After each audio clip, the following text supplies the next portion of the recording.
Hi everyone, Magnus here, and today's episode is going to be about pawn breakthroughs and how you can use them to swindle wins, make draws, or just really when you're lost for ideas. If it looks like there isn't a way through, often in king and pawn endgames, pawn breakthroughs can be a really powerful way to sacrifice a bunch of pawns and just get one of them through to making a queen. Because at the end of the day, it's not the number of pawns that you have, but their quality. And by that, I mean the quality of a pawn is often how close it is to becoming a queen, because the pawn gains value as it moves up the board. And when it becomes a queen, of course, then you will just win the game because it's very easy to collect all of the other enemy pawns and checkmate the king once you have a queen. So I went to Dvoretsky's Endgame Manual, looking for some nice puzzles to look at for pawn breakthroughs. And I thought I'd start with a slightly simpler one. First, lots of you have probably seen this puzzle. It's a 3-on-3, but it's white to move. And the question is, how is white going to win this? Give you a couple of seconds to figure it out. But the answer to this pawn breakthrough is actually b6. And the idea is that if you take with this pawn, then there is pawn to c6. And if you were to take here, then I would take here. And if you take this pawn, then pawn to a6, and the pawn makes it through. And if they take the other way, then it's just the same pattern, except it's the other way around, like that. And if they were to take here, then you would take here and make a queen way before the enemy pawn can make it to the other side. So that's the basic introduction to how these pawn breakthroughs work. This is a slightly more difficult puzzle, this time from the black side. And the question is, how is black supposed to play this position for a win? Let you try and figure it out. And black is actually meant to start with the move pawn to c4. And the reason for this move pawn to c4 is because if black doesn't play it and say plays b4, then white will actually play pawn to c4 themselves. And now there is no pawn breakthrough. And this is what we call the deep freeze setup, where basically these two pawns and this pawn here, these three pawns are actually controlling all of these four pawns because no progress can be made. So let's say something like this: here, take, take, take, and white simply has these much better pawn structure and will overpower the black king. So something like this might happen, say here, here, something like this. White will just give up the pawn, run over, take these two pawns, and make a queen, and then win the game. So for that reason, black has to be very, very swift in playing this move pawn to c4 before white can do it, because even if you were to play something like a4, white can play c4, and then these two pawns, while you are actually up a pawn in this position, it really doesn't feel like it with these tripled Irish pawns over here on the c-file. Black has nothing really to do, and white will have the same idea of creating the passed pawn over here, and then running over, winning all these pawns, and then winning the endgame. So for that reason, black has to play pawn to c4 here. And let's say that white now starts to go back. The question is, how are you going to continue to make progress? And the way that you continue is actually with pawn to a4.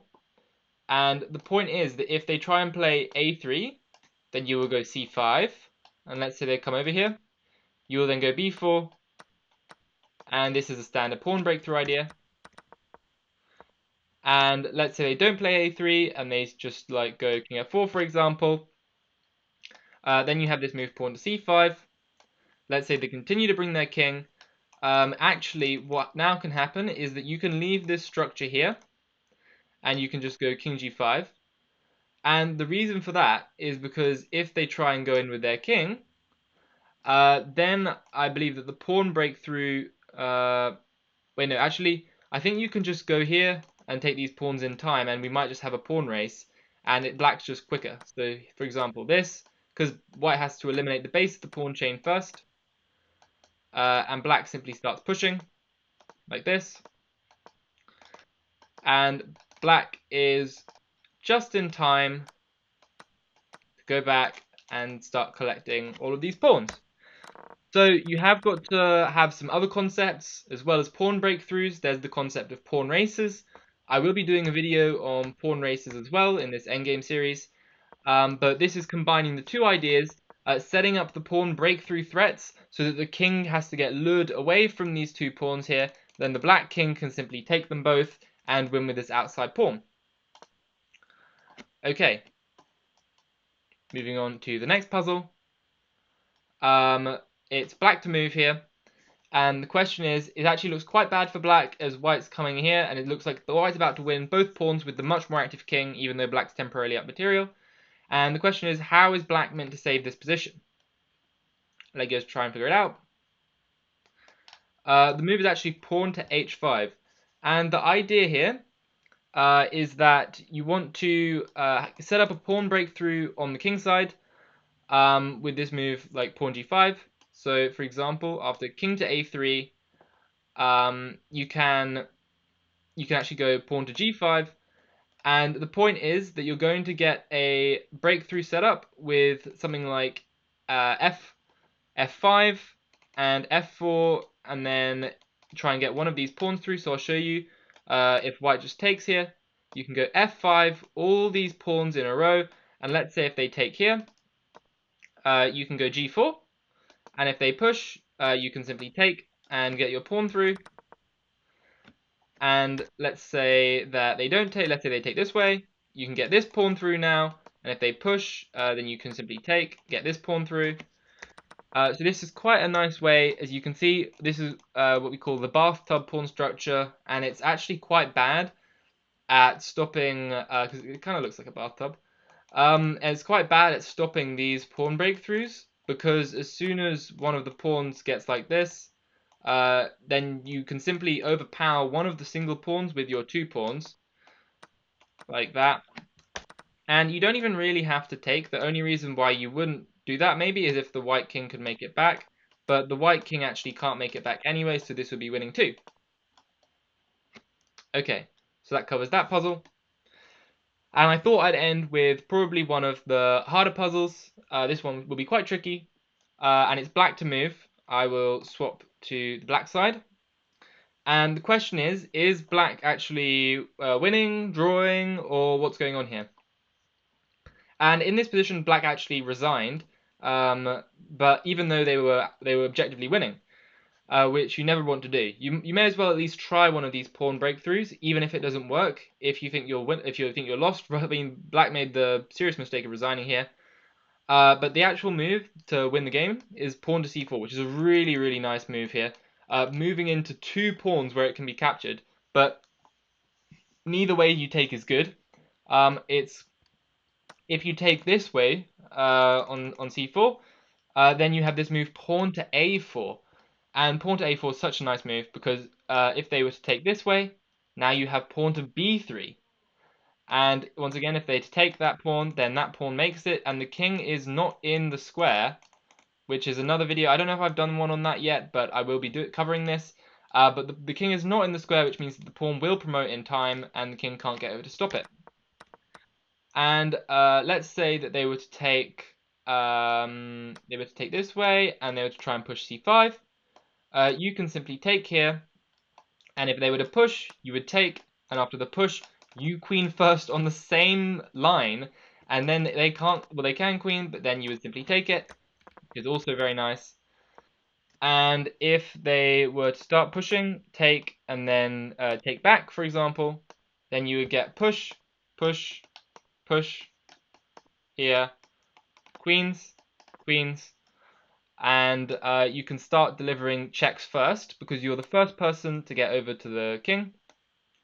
So let's say here, something like this, and you actually would have to transition into another winning king and pawn endgame here, knowing the rule of opposition, and this is a win for black, even though it's equal material because you have these doubled pawns, and this pawn can become a queen, and you simply get the opposition for the red carpet here, something like this, and the pawn simply can move up, defended by the king. And there's one last line that you might want to cover, and that is what happens if they were to take this way rather than that way. And the answer is that you would go a4, and let's say they were to go c5, because they don't really have anything else to do. I mean, if they were to, your plan's pretty simple. You want to march the pawn down, make a queen. So let's say they start pushing. You push, take, push, here. Queens first. So we queen first. We get to give the check. And very similar to the last position, we would get something like here and here. And if you were to go over to this way, you could actually just transpose back into the line. So if they went there, then you would take the pawn. And if they go here, then you would get this same position with this check, forcing the queens off. And black ends up in a winning king and pawn endgame with this outside pawn. White has nothing really to do. Let's say white were to start moving over and try and get their pawn moving, like this. C3. C3 is not good enough because now the pawn is simply, the king is not in the square, and the pawn will queen first for black. And there is one last thing that you should check when you have your pawn breaks, which is what happens if white just does nothing. But luckily for this one, it is fairly simple. Well, maybe not, but you can actually go pawn to a4, and pawn a4 is another very nice move. I think this is the correct move, because the idea is that if they were to take this way, you would simply promote here, and if they were to go over there, then you can play this move pawn to b3, and if they were to take, then you can push, so takes, push, takes, and you're making a queen. Once again, the king is not in the square. It would actually be a big mistake to go this way, because then the king would get back in time and be in the square. And so you have to make this push and be as far away from the king as possible, so you can avoid that. So I hope this video was informative to you. Fairly straightforward basic introduction to the idea of pawn breaks. Of course, it will be layered in with some more complicated tactics, often in real games. But at the same time, it should help make you feel a lot more confident with your tactics and ideas going into the king and pawn endgames, and hopefully you'll get a lot of wins with this knowledge in your own games. So yeah, thank you very much for watching. If you enjoyed this video, please consider liking and subscribing. But other than that, I'll see you next time. Bye. Bye.